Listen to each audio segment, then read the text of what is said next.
Hey guys, so this video is going to be installing and testing the new aftermarket carburetor that's available for the old 5 horsepower Briggs and 3 horsepower, 3.5. Any of them, it's got the pull out choke like this from the Pulsa jet carburetors. And you remember this engine from the video a while back. This is the new old stock block, the dual shaft.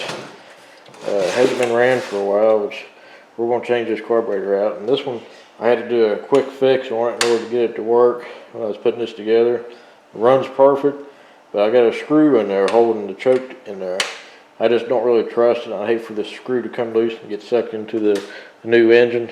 And you know, 90% of everything's new on this anyway, so I figured why not put a brand new carburetor on it. So let's open it up and look at that. It's packed really well. I was concerned about that when I was ordering it because I didn't want it to be shipped in like a bag or something, you know. These have came down in price a lot. They're about approximately $30. I've seen them cheaper. The actual Briggs and Stratton one is well over $100 for this. It also comes with the tank and intake gasket. And you got to install the short pickup too, which actually just threads into this. The old one's actually pressed into it, so I kind of like that. Question the quality of something like this. I've had mixed opinions on the other aftermarket carburetors. Yeah, it's not quite as snug as I was hoping for. It does get snug at the end when it seals off. So there's a slight chance it might try to open up when you're starting it with the choke on. And I just noticed these carburetors originally had a spiral thing in there to get the gas and fuel swirling into the cylinder. This one does not have that.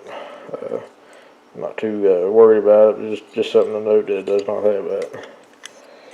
So we're not going to go into a whole lot of detail on switching this out. I'll probably just put you on time lapse.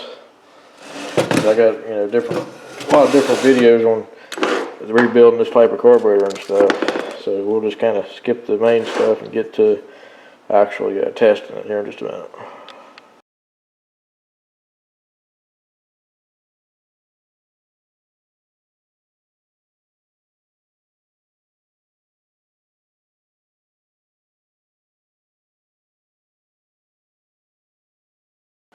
Okay, so with the old carburetor removed, I just kind of want to do a side-by-side comparison here.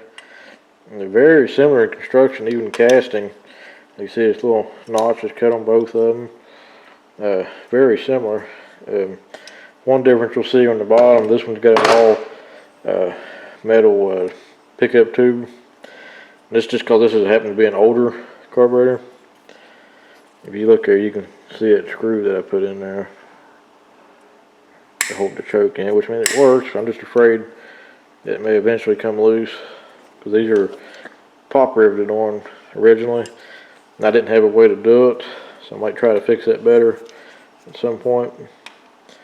Like I said, it's made very similar, and I'm impressed with the quality of it. Like I said, that these have that spiral piece in here where the new one does not, so that's one major difference, but I don't know if that's an advantage or a disadvantage. I've always had a mixed opinion on that anyway. So let's get you back on the time lapse putting this on.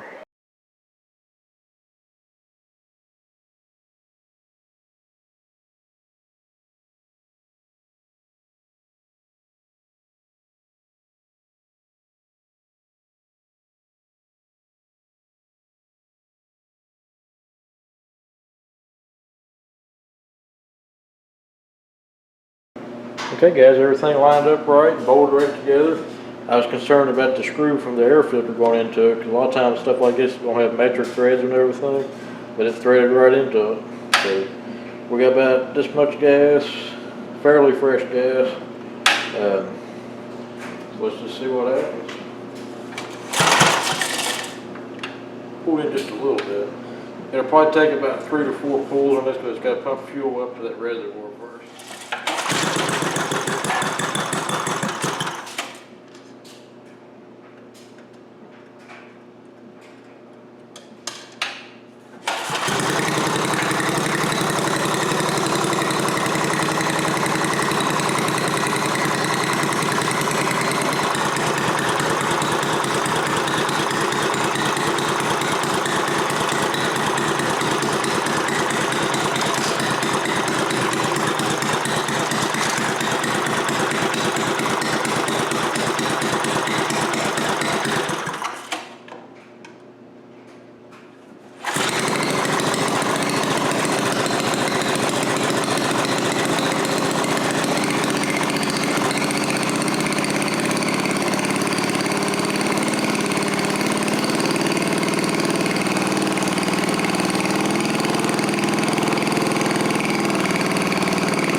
guys, I'm impressed by that. Started on the second pull.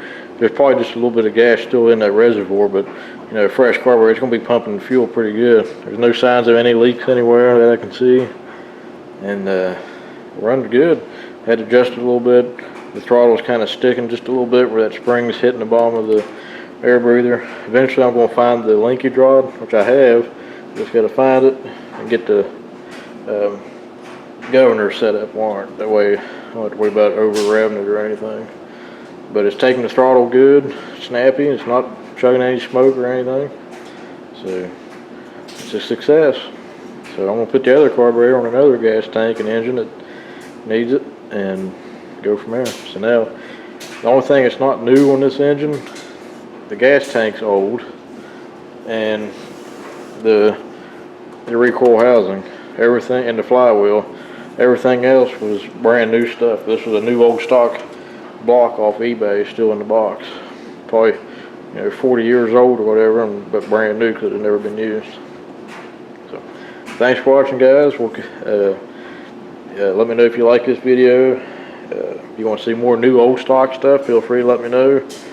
If you want to see me test any more of these aftermarket carburetors, let me know which ones. If I have an engine that'll work on it, we'll test it out. So, well guys, as always, thanks for watching. If you got any questions or comments, feel free to leave a comment below, and I'll get back to you as soon as I can. So, thanks for watching, guys.